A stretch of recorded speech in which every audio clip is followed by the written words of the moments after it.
E agora nós vamos falar sobre o maior grupo de mutantes que tem dentro do universo Marvel. Só que agora no universo Marvel completamente diferente. Eu tô falando, claro, da coleção Marvel Ultimate e vamos falar do primeiro volume de X-Men, O Povo do Amanhã. Tem um roteiro fantástico aqui pelo Mark Millar.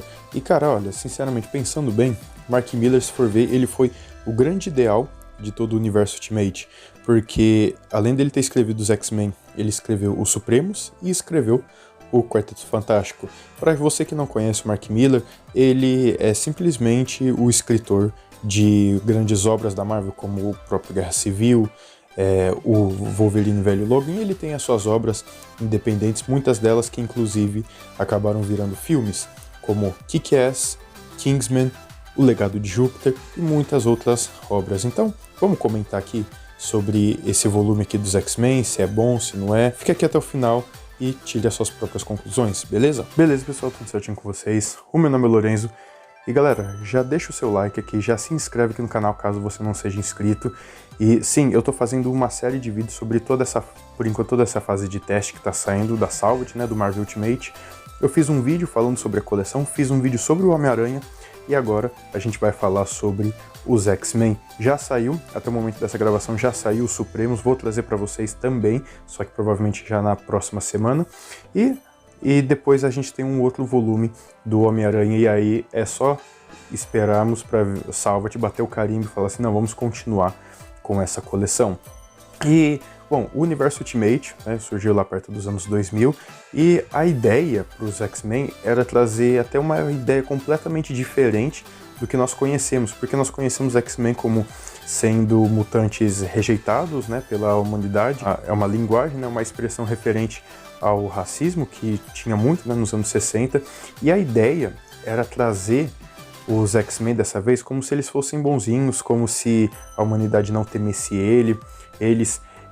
Mas no caso acharam que não ia combinar muito, e também tinha o fator de que o primeiro filme dos X-Men já estava saindo no cinema, então a ideia foi de, em vez de considerar isso, deles tentarem colocar esse quadrinho mais próximo dos filmes, porque querendo ou não tem muito disso, né, às vezes de um novo leitor, às vezes ele tá saindo do cinema depois de assistir um filme, ele fala, pô, filme bacana, tudo, e vê um quadrinho, e quando lê é completamente diferente do que foi feito no filme.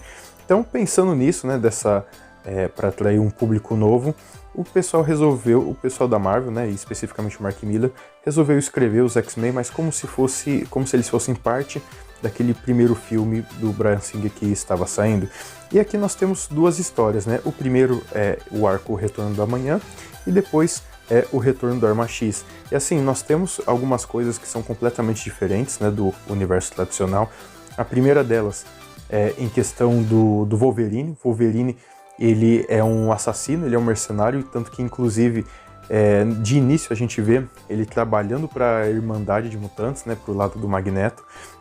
E detalhe que muitos outros jovens aqui, tanto da escola do Professor Xavier, eles são muito diferentes daqueles em que nós conhecemos. Então, nessa primeira história, O Povo do Amanhã, o que acontece é que o Projeto Sentinela foi aprovado, e o Projeto Sentinela, claro, está sendo usado para caçar mutantes. Então, o Professor Xavier, junto com os X-Men, eles procuram maneiras para eles poderem ajudar os mutantes. Aí, numa dessa, a gente vê o encontro dele com o Bob Drake, né, que mais conhecido como o Homem de Gelo, e acontece que eles têm que resolver essa questão dos sentinelas, mas por outro lado tem o Magneto, que o Magneto ele tem o seu próprio lugar, né, sua própria ilha, e em um dos ataques de sentinela que acabam destruindo parte da Irmandade, né, parte dessa ilha do Magneto, ele resolve então ser basicamente um terrorista. E claro, só que nessa questão acaba prejudicando muitos mutantes, até que o Magneto ele consegue controlar os próprios sentinelas, muito semelhante até ao que a gente viu em X-Men Dias de um Futuro Esquecido. E aí tem toda a questão do Wolverine, ele está infiltrado nos X-Men, só que ao mesmo tempo ele começa a sentir uma paixão pela Jean Grey, e ele acaba, né, ficando em dúvida em qual lado que ele vai servir. No final a gente já sabe, né, que lado que o Wolverine vai ficar. Nós temos um lado bem interessante aqui com relação ao Pietro e a Wanda também, que eles fazem parte da Irmandade de Mutantes. Então, assim, quando você lê esse primeiro arco, você consegue ver muito do filme, muito daquele filme do primeiro filme do Bryan Singer. Então é como se fosse uma continuação, até mesmo a questão dos uniformes, né, dos uniformes pretos, é totalmente igual. Aí já no segundo, que é o Retorno da Arma X, nós voltamos um pouquinho para a origem do Wolverine, né, dentro aqui do universo Ultimate, e de outros mutantes que estão sendo usados para serem feitos uma série de testes. O que acontece é que vários mutantes, como o Noturno, a Vampira, eles estão sendo usados para poderem caçar outros mutantes, porque estão fazendo várias experiências com os mutantes. Então, ao mesmo tempo que eles são usados, nós acabamos vendo o medo que eles têm, né, das pessoas que estão controlando a Arma X, e isso tudo envolve um general, que esse general, inclusive, ele é da SHIELD, e acontece que é falado sobre o Wolverine, né, sobre o que aconteceu com o Wolverine também, mas assim, a gente consegue ver o medo que um humano pode causar, né, nos mutantes mesmo com superpoderes. Cara, assim, é muito bacana. A gente tem uma questão também fantástica aqui sobre o Ciclope, né, em determinado momento, isso mais no primeiro arco, né, e nossa, eu gostei demais aqui dessa história, achei sensacional, uma melhor do que a outra. E aqui nós temos o Adam Kubert nos desenhos, que ele manda muito bem. E tem uma história, cara, que quando eu falei dessa história que envolve o Pietro e a Wanda, ela tem um roteiro, cara, por nada mais nada menos do que o Geoff Johns. Então o Geoff Johns, ele não escreve só coisa para DC, ele escreveu coisas para a Marvel também.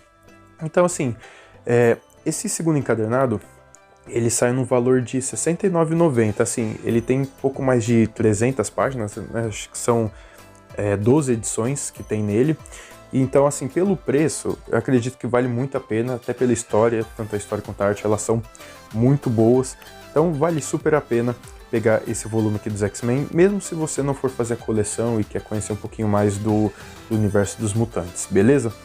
Pessoal, eu vou indo nessa, espero que vocês tenham gostado desse vídeo, e daqui a pouco eu volto com outro vídeo, beleza? Eu vou indo nessa, fui!